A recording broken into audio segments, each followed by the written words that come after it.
IPL अगदी काही महिने राहिलेले असताना सुद्धा अनेक टीम्सला आपलं होम व्हेन्यू शोधावा लागत आहे. त्यात RCB, RR आणि आता चक्क CSK ला सुद्धा होम ग्राउंड शोधावं लागतंय. RCB या संघाला त्यांचं होम ग्राउंड देण्यात आलं नाही, याचं कारण लोकांचा झालेला मृत्यू.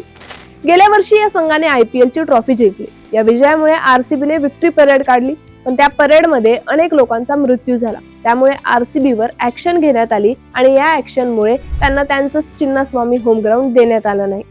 पण काही दिवसांपूर्वी त्यांना या वर्षी IPL साठी नवीन मुंबईचं DY पाटील स्टेडियम हे होम ग्राउंड देण्यात आलेलं आहे.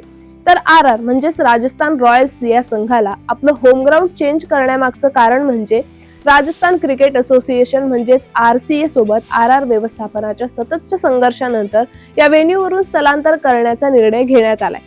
आता त्यांना पुण्याचं गहुंजे स्टेडियम देण्यात आलेलं आहे. या दोन संघाला काही ना काही कारणांवरून होम ग्राउंड चेंज करावा लागले. पण आता IPL ची सगळ्यात सक्सेसफुल असणाऱ्या CSK ला सुद्धा होम व्हेन्यू चेंज करावा लागत आहे. त्यामुळे MS धोनीला या वर्षी चेपॉकवर फेअरवेल काय मिळणार नाही हा प्रश्न तर तुम्हाला पडला असेलच. CSK ला होम ग्राउंड चेंज करावा लागला आहे आणि आता त्यांना कोणतं होम ग्राउंड दिलं जाईल, तसेच MS धोनीला कोणत्या शहरात फेअरवेल देण्यात येईल. चला तर या सगळ्या प्रश्नांची उत्तरं या व्हिडिओमधून जाणून घेऊयात. CSK या टीमचं होम ग्राउंड कायम एकच राहिलेलं आहे आणि ते म्हणजे चेन्नईचं चेपॉक स्टेडियम. आणि याच स्टेडियमच्या जीवावर CSK ने अनेकदा IPLच्या ट्रॉफीज जिंकल्या. चेपॉक CSK साठी एक प्रकारे बालेकिल्लाच आहे. त्यामुळे हे स्टेडियम त्यांच्यासाठीच नाही तर चाहत्यांसाठीही खूप मोठी गोष्ट आहे, कारण या स्टेडियमवर अनेक विक्ट्री आणि मेमोरीज आहेत.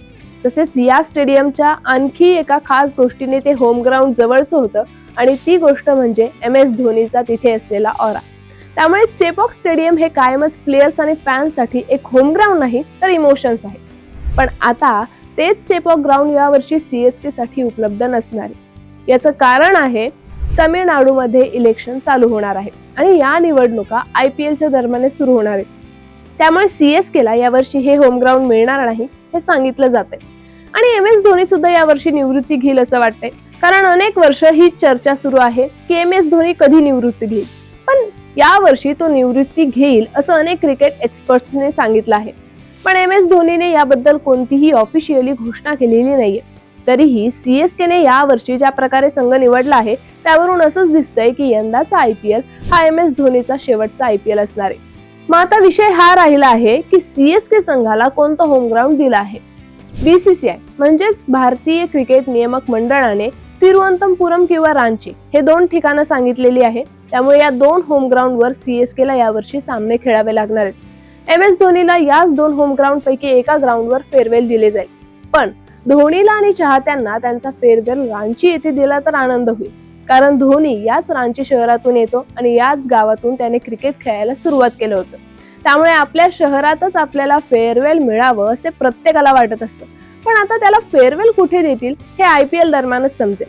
गेल्या काही वर्षांपूर्वी CSK ला आपलं होम व्हेन्यू चेंज करावं लागलं होतं, पण त्यावेळी त्यांनी IPL ची तिसरी ट्रॉफी जिंकली होती आणि यावेळी सुद्धा त्यांचं होम ग्राउंड चेंज केलंय. त्यामुळे CSK यावर्षी ट्रॉफी जिंकेल का याकडे आता सगळ्यांचं लक्ष लागून आहे. आणि यंदाची ट्रॉफी जिंकून CSK टीम MS धोनीचा फेअरवेल गोड करतील का हेही इंटरेस्टिंग ठरणार आहे.